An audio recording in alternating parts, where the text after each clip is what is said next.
This is the Iowa Weather Report for Tuesday, November 24th, 2015, and now our first look at the 0Z GFS Model Run at noon today.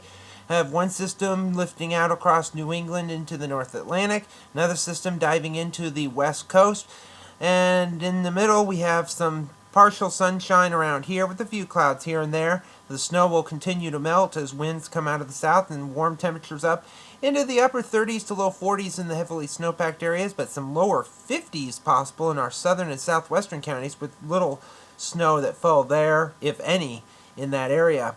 And the clouds will be increasing as we move into Wednesday and Wednesday night with a bit of fog around with a lot of the melting snow. Could see some drizzle forming into a little bit of light rain by late in the day. Mainly cloudy, highs in the 40s and lower 50s across the state.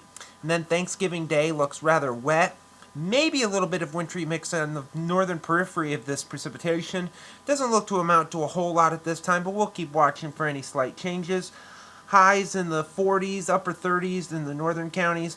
And then Thursday night into Friday, when a lot of shopping will take place, looks to be rather wintry with a lot of wintry precipitation, rain, sleet, or snow. So be careful of that as you may be going out Thursday night into Friday. Friday during the day, that will slowly move to the south, but then it begins to increase again.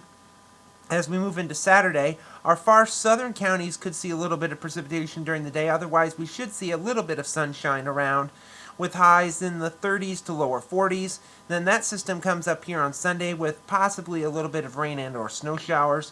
Doesn't look to amount to a whole lot as most of the heaviest precipitation will be to our east and south of the state, but it's something we'll watch over the next couple of days. And then that system just gets bigger and kind of starts to develop a little more.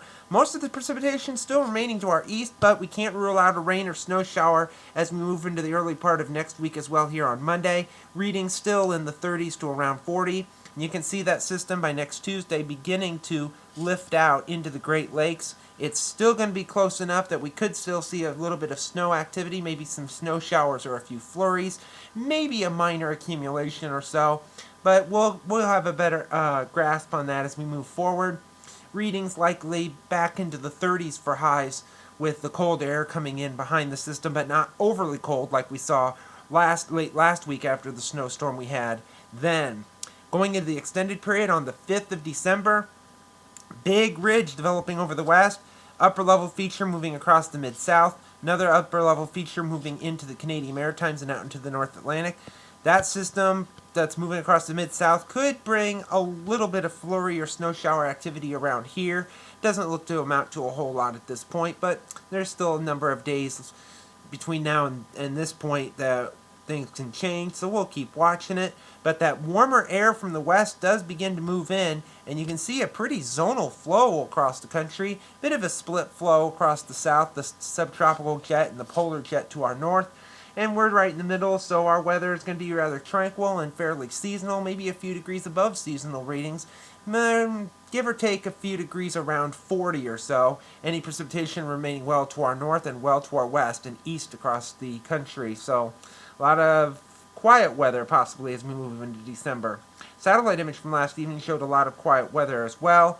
Storm system moving off into the Atlantic. A little bit of cloudiness across the southern plains, Texas, Oklahoma. Our next system approaching the Pacific Northwest with some clouds with some rain and snow there. Watch warning map from last evening shows a lot of winter weather advisories, winter storm warnings out and across the northwest into the northern Rockies. Frost and freeze conditions along the southeast coast down into the Florida Panhandle. Otherwise, it's fairly quiet, but the QPF chart, precipitation through Saturday evening at 6 o'clock shows it's not going to be very quiet. Rainfall or precipitation amounts maybe up to 1.5 inches across our southeastern counties with much lighter amounts across the northwest.